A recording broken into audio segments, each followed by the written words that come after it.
Bugun men juda muhim mavzuni tushuntirib beraman. Yangi qonun nimani o'zgartirdi? Oddiy odam uchun bu nimani anglatadi va qaysi holatlarda beparvo bo'lish katta muammoga olib kelishi mumkin? Bu ma'lumot faqat tadbirkorlar yoki yuristlar uchun emas. Har bir fuqaro, har bir oila kredit olgan, jarima to'lagan, uy-joy hujjati bor, ishga kirayotgan yoki davlat xizmatidan foydalanayotgan har bir inson uchun kerak. Videoni oxirigacha ko'ring. Chunki men nafaqat qonunda nima yozilganini, balki hayotda bu qanday ishlashini, qayerda odamlar xato qilayotganini va qanday qilib o'zingizni muammodan himoya qilishingizni aniq misollar bilan tushuntiraman. Kanalga hoziroq obuna bo'ling. Videoga like bosing. Chunki bunday huquqiy ma'lumotni vaqtida bilgan odam ko'p asab, vaqtda pulni saqlab qoladi. Avvalgi tartibda ko'p masalalar odamning o'zi bilmagan holda cho'zilib ketardi. Masalan, fuqaro biror jarima, kommunal qarz, kredit majburiyati yoki davlat xizmatidagi hujjat bo'yicha muammoga duch kelsa, ko'pincha bu haqda kech xabar topardi. Ba'zan odam bank kartasidan pul yechilganidan keyin, avtomobiliga taqiq qo'yilganidan keyin yoki notariusda hujjat rasmiylashtirish jarayonida muammo chiqqandan keyin bilib qolardi. Yangi qonunning eng muhim mazmuni shundaki, endi ko'p jarayonlarda mas'uliyat muddat, xabardor qilish va majburiyatni bajarish tartibi aniqroq belgilanmoqda. Bu nimani anglatadi? Oddiy qilib aytsam, men bilmagan edim degan gap endi ko'p holatlarda odamni javobgarlikdan to'liq qutqara olmaydi. Chunki davlat xizmatlari, elektron tizimlar, shaxsiy kabinetlar, SMS xabarnomalar, bank ilovalari va rasmiy portallar orqali fuqaro o'z majburiyatlarini tekshirib borishi kerak. Oldin odam biror qaror yoki jarima haqida qog'oz xat kutib yurardi. Hozir esa elektron xabarnoma ham muhim ahamiyatga ega bo'lyapti. Oldin uyimga xat kelmadi. Men boshqa viloyatda edim. Telefonim ishlamay qoldi degan sabablar amaliyotda ko'p uchrardi. Endi esa fuqaro o'z telefon raqami, yashash manzili, elektron kabineti va rasmiy ma'lumotlarni yangilab yurish kerak. Agar siz telefon raqamingizni almashtirib, uni tizimlarda yangilamasangiz, muhim xabarni o'tkazib yuborishingiz mumkin. Keyin esa muddat o'tib ketadi, e'tiroz bildirish qiyinlashadi. Jarima ustiga qo'shimcha xarajatlar qo'shilishi mumkin. Eng asosiy o'zgarishlardan biri shuki, endi majburiyatlar bo'yicha nazorat kuchaymoqda. Bu qarz, jarima, shartnoma, soliq, aliment, kommunal to'lov, kredit yoki boshqa huquqiy majburiyat bo'lishi mumkin. Qonunning maqsadi faqat jazolash emas. Maqsad shuki, kimningdir huquqi buzilmasin, qarz o'z vaqtida qaytarilsin, davlat xizmatlari tartibli ishlasin, odamlar mas'uliyatli bo'lsin. Lekin bu yerda oddiy fuqaro uchun muhim ogohlantirish bor. Tizim kuchaygan sari xato qilishning narxi ham oshadi. Masalan, siz 300 ming so'mlik jarimani vaqtida ko'rmadingiz. Avvaliga bu kichik masaladek ko'rinadi. Lekin muddat o'tadi, ish ijroga yuboriladi. Ustiga ijro xarajatlari qo'shiladi. Bank kartangizdan pul yechilishi yoki mol mulkingizga cheklov qo'yilishi mumkin. Natijada 300 ming so'mlik masala 500 ming yoki 700 ming so'mlik muammoga aylanishi ehtimoli bor. Eng yomoni sizga kerakli vaqtda mashinani sotish, uy hujjatini rasmiylashtirish yoki chetga chiqish jarayonida to'siq paydo bo'lishi mumkin. Yana bir muhim jihat, yangi tartibda ko'p masalalar elektron iz qoldiradi. Siz ariza topshirdingizmi? Javob oldingizmi?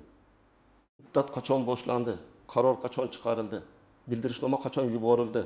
Bularning barchasi tizimda aks etishi mumkin. Bu yaxshi tomoni bilan ham muhim. Chunki oldin arizam yo'q bo'lib qoldi. Kimga berganimni bilmayman. Qaysi kuni topshirganim esimda yo'q degan muammolar bo'lardi.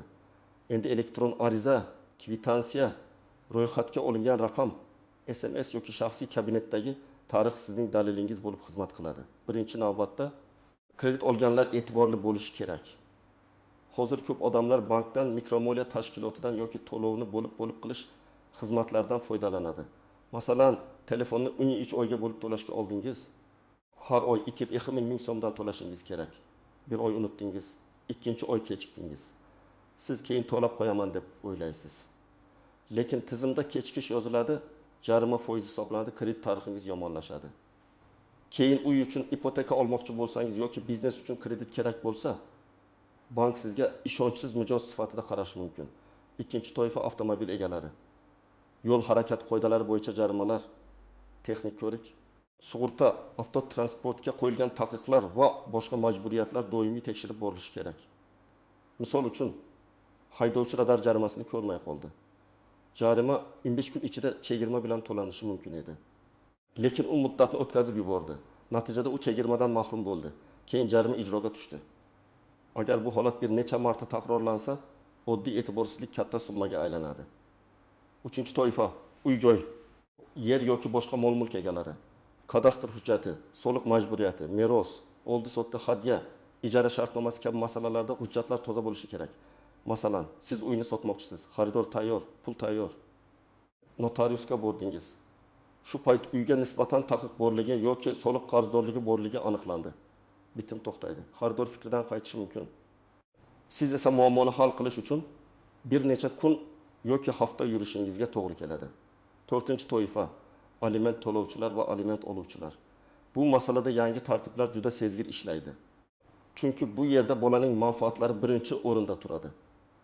Agar aliment bo'yicha qarzdorlik yig'ilib qolsa, bank hisob varaqlari, transport vositasi, ayrim huquqlar bo'yicha cheklovlar paydo bo'lishi mumkin. Aliment oluvchi taraf esa o'z huquqini bilmasa, yillar davomida pulni undira olmay yurishi mumkin. Men har doim aytaman, aliment masalasi og'zaki kelishuv bilan emas, hujjat bilan yuritilishi kerak.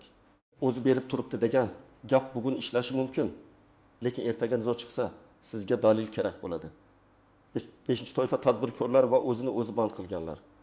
Soliq hisobotlari, elektron hisob fakturalar, shartnomalar, ishchi bilan mehnat munosabatlari, ijara, kassa intizomi kabi masalalarda yangi tartiblar doim kuzatib borilishi kerak.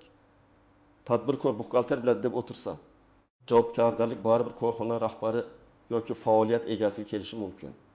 Masalan, 2 million so'mlik soliq xatosi vaqtida tuzatilmasa, ustiga penya, jarima, tekshiruv va hisob varaqqa cheklov qo'shilishi mumkin. Agar siz o'z hujjatlaringizni tartibda saqlasangiz, qarzlaringizni vaqtida tekshirsangiz, rasmiy xabarlarga befarq bo'lmasangiz, bu qonundan qo'rqish shart emas. Qonun asosan tartibsizlik, e'tiborsizlik va majburiyatni qasddan bajarmaslik holatlariga ta'sir qiladi.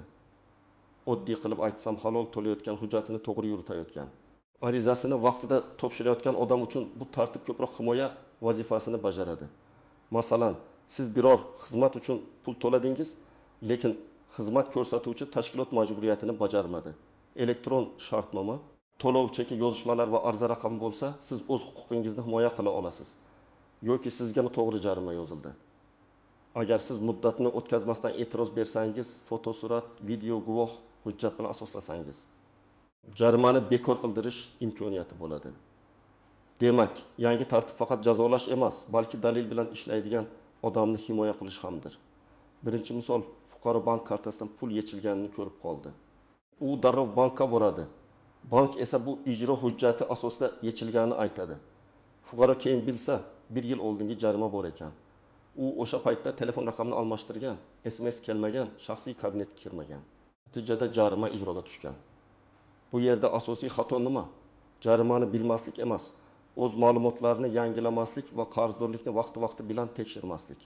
Ikkinchi misol, oilada er-xotin ajrashgan. Har oy bolasi uchun 1 million so'mdan berib turgan, lekin pulni naqd bergan, tilxat olmagan, bank orqali o'tkazmagan. Bir necha yildan keyin nizo chiqdi va ona aliment to'lanmagan dedi. Ota esa men berib yurganman deydi. Lekin dalil yo'q. Mana shu yerda hujjatning ahamiyati ko'rinadi. Agar pul bank orqali aliment uchun degan izoh bilan o'tkazilganda yoki har safar tilxat olinganda vaziyat boshqacha bo'lardi. 3-misol. Tadbirkor do'kon ijaraga oldi, lekin shartnomani rasmiylashtirmadi. O'zimiz kelishdik deb ishlayverdi. 3 oy o'tib ijara egasi narxini birdan oshirdi yoki binoni bo'shatishni talab qildi. Tadbirkor esa ta'mirga 30 million so'm sarflagan. Shartnomada ta'mir xarajatlari muddat bekor qilish tartibi yozilmagan. Natijada tadbirkor o'z pulini qaytarib ola olmay qiynaladi. Yangi tartiblar shuni ko'rsatadiki, og'zaki kelishuvga tayanish xavfli. Har bir muhim masala yozma aniq va tekshiriladigan bo'lishi kerak. 4-misol, fuqaro uy sotib oldi, lekin sotuvchining qarzdorliklari uyga qo'yilgan cheklovlar. Ro'yxatda turgan shaxslar masalasini chuqur tekshirmadi. Keyin muammo chiqdi. Uyga boshqa da'vogar borligi yoki kommunal qarzdorlik borligi aniqlandi. Bunday holatlarda odam men bilmaganman desa ham, bitimdan oldin tekshiruv qilish kerak degan savol tug'iladi. Shuning uchun katta pul sarflanadigan har qanday bitimda shoshmaslik kerak. Har bir qoidada istisno bo'lishi mumkin. Masalan, sizga xabarnoma kelmagan bo'lsa, bu avtomatik ravishda siz haq ekansiz degani emas. Lekin bu holatni tekshirtirish mumkin. Agar tizimda xato bo'lsa, sizga tegishli bo'lmagan qarz yozilgan bo'lsa, bir xil jarima 2 marta hisoblangan bo'lsa, noto'g'ri shaxsga yuborilgan bo'lsa, bunday vaziyatlarda ariza berish, dalil taqdim etish va qarorni qayta ko'rib chiqishni so'rash kerak. Yana bir nozik masala muddatlar. Huquqiy masalalarda muddat juda muhim. Ba'zan odamning haq ekanligi aniq bo'ladi, lekin u shikoyat qilish muddatini o'tkazib yuborgani uchun ish murakkablashadi. Masalan, sizga qaror keldi, siz norozi bo'ldingiz, lekin keyin boraman deb bir oy yurib qoldingiz. Keyin muddat o'tgan bo'lishi mumkin. Muddatni tiklash mumkin bo'lgan holatlar bor. Lekin buning uchun asos kerak. Kasallik, xizmat safari, xabarni olmaganlik, force majeure holatlari kabi sabablar hujjat bilan tasdiqlanishi kerak. Ko'pchilik tushunmaydigan yana bir nuqta. Og'zaki va'da huquqiy himoya bermaydi. Ertaga to'lab beraman. Xavotir olmang, hujjatni keyin qilamiz. Bu faqat rasmiyatchilik degan gaplar nizoda kuchsiz bo'lib qoladi. Men doim tavsiya qilaman. Pul berganda tilxat oling, bank orqali o'tkazing, shartnoma tuzing, xizmat qabul qilinganda dalolatnoma qiling, ariza topshirganda ro'yxat raqamini oling. Bu ishonchsizlik emas, bu madaniyat. Yana bir xavfli joy. Begona odam nomiga ish qilish. Ba'zi odamlar mashinani ishonchnoma bilan yuradi. Biznesni boshqa odam nomiga ochadi. Telefon raqamini birov nomiga oladi. Karta yoki hisobni boshqa odamga beradi. Keyin qarz, jarima, soliq yoki huquqiy nizo chiqqanda kim javob beradi degan savol paydo bo'ladi. Hujjatda kimning nomi turgan bo'lsa, tizim avvalo o'sha odamni ko'radi. Shuning uchun bu aslida meniki emas deyish yetarli bo'lmasligi mumkin. Birinchidan, shaxsiy ma'lumotlaringizni tekshiring. Telefon raqamingiz, yashash manzilingiz, pasport ma'lumotlaringiz, elektron pochta va davlat xizmatlari tizimidagi profilingiz to'g'ri bo'lishi kerak.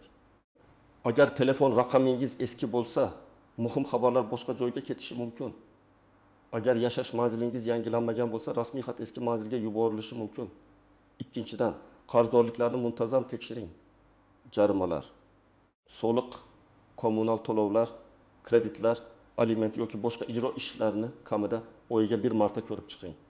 Buning uchun davlat xizmatlari portali, bank ilovalari, soliq organlarining elektron xizmatlari, majburiy ijro tizimi yoki tegishli tashkilotlarning rasmiy kanallaridan foydalanish mumkin.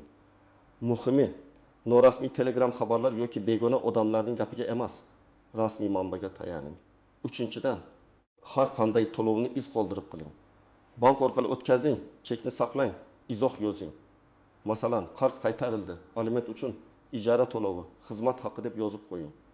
Bu kichik ishdek ko'rinadi, lekin nizo paytida aynan shu izoh sizni himoya qiladi. Naqd pul berganda esa tilxat oling. Tilxatda sana, summa kimdan kimga, nima maqsadda berilgani, pasport ma'lumotlari va imzo bo'lishi kerak. 4-dan, shartnoma tuzmasdan katta ish boshlamang. Uy ijarasi, avtomobil oldi sottisi, ta'mir ishlari, qarz berish, xizmat ko'rsatish, sheriklik, ishga yo'llash kabi masalalarda yozma hujjat bo'lishi shart. Shartnomada narx, muddat, tomonlarning majburiyati, to'lov tartibi, kechikish oqibati, nizoni hal qilish tartibi aniq yozilsin. Keyin kelishamiz degan joy qancha ko'p bo'lsa, kelajakdagi nizo shuncha katta bo'ladi.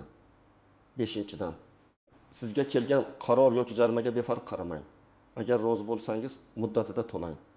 Agar rozi bo'lmasangiz, darhol e'tiroz yozing. E'tirozda hissiyot emas, fakt bo'lishi kerak. Men rozi emasman deyishning o'zi kam. Qaysi qaror, qaysi sana, nima sababdan noto'g'ri, qanday dalil bor, nimani so'rayapsiz, shularni yozing. Masalan, mazkur jarimani bekor qilishingizni so'rayman. Chunki ko'rsatilgan vaqtda transport vositasi ushbu manzilda bo'lmagan.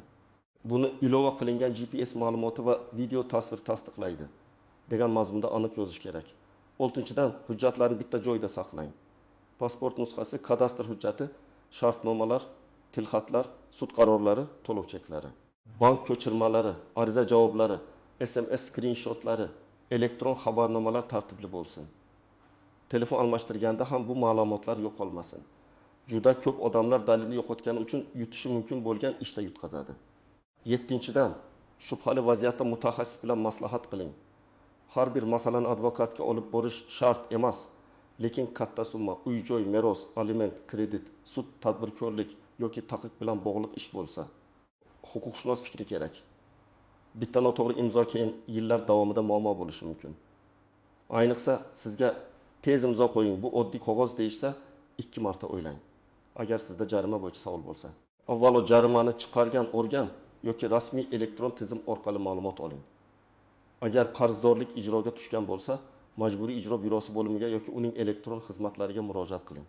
Agar soliq qarzi bo'lsa, soliq inspeksiyasi yoki soliq to'lovchining shaxsiy kabinetini tekshiring. Agar kommunal to'lov bo'lsa, tegishli xizmat ko'rsatuvchi tashkilotdan hisob-kitob dalolatnomasini oling.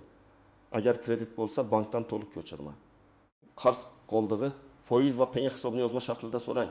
Ariza yozganda 3 ta narsani unutmang. Birinchisi, kimga murojaat qilayotganingiz aniq bo'lsin. Ikkinchisi, holatni sanalar va raqamlar bilan yozing. Uchinchisi, talabingiz aniq bo'lsin. Masalan, qarzdorlikni qayta hisoblab berishingizni so'rayman. Noto'g'ri hisoblangan jarimani bekor qilishingizni so'rayman. Menga ijro ishi bo'yicha hujjatlar nusxasini taqdim etishingizni so'rayman. Arizaga pasport nusxasi, to'lov cheki, shartnoma, skrinshot, bank ko'chirmasi yoki boshqa dalillarni ilova qiling. Birinchi xato o'zi hal bo'lib ketadi deb kutish. Huquqiy muammo o'z-o'zidan yo'qolmaydi. Aksincha, vaqt o'tgan sari jarima, penya, ijro xarajati yoki boshqa cheklovlar qo'shilishi mumkin. Ikkinchi xato faqat telefon orqali gaplashish. Telefon orqali aytilgan gapni keyin isbotlash qiyin. Muhim masalada yozma murojaat qiling. Javobni yozma oling, elektron ariza raqamini saqlang. Uchinchi xato hujjatni o'qimasdan imzolash. Odamlar ko'pincha hamma shunday qiladi deb imzo qo'yadi. Lekin hujjatdagi har bir band sizga majburiyat yuklashi mumkin. Ayniqsa, kafillik, qarz, kredit, ijara va oldi-sotdi hujjatlarida ehtiyot bo'ling. Kafil bo'lish oddiy rasmiyatchilik emas. Qarz oluvchi to'lamasa, sizdan talab qilishlari mumkin. 4-xato, boshqa odamga karta. Sim karta yoki elektron imzo berish. Elektron imzo sizning qo'lingiz bilan teng. Uni boshqaga bersangiz, sizning nomingizdan shartnoma tuzilishi, hisobot topshirilishi yoki majburiyat olinishi mumkin. Keyin men qilmaganman deyish juda murakkab bo'ladi. 5-xato, qarindoshlar orasida hujjatsiz pul berish. Aynan qarindoshlar orasidagi nizolar eng og'ir bo'ladi. Chunki odamlar ishonib hujjat qilmaydi. 5 million so'm bo'lsa ham, 1 million so'm bo'lsa ham, qarzning sanasi, muddati va qaytarish tartibi yozilishi kerak. Yangi qonun bizga bitta aniq xabar bermoqda. Endi huquqiy masalalarda beparvolik qimmatga tushadi. Telefon raqamingizni yangilash, qarzdorlikni tekshirish, to'lov chekini saqlash, shartnoma tuzish, arizani vaqtida berish oddiy ish deb ko'rinadi. Lekin aynan shu oddiy ishlar sizni katta muammodan saqlaydi. Men sizga vahima qilishni emas, tartibli bo'lishni tavsiya qilaman. Hujjatlaringizni tekshiring, qarz va jarimalaringizni ko'rib chiqing. Og'zaki kelishuvlarni yozma shaklga o'tkazing. Shubhali hujjatga o'qimasdan imzo qo'ymang. Qonunni bilgan odam o'zini ham, oilasini ham, mol-mulkini ham yaxshiroq himoya qiladi. Sizningcha yangi tartib oddiy fuqarolarga yordam beradimi yoki aksincha ko'proq mas'uliyat yuklaydimi? Fikringizni izohlarda yozib qoldiring. Videoga like bosing, kanalga obuna bo'ling va yaqinlaringizga ham yuboring, chunki bu ma'lumotni bugun bilgan odam ertaga katta muammodan qutulishi mumkin.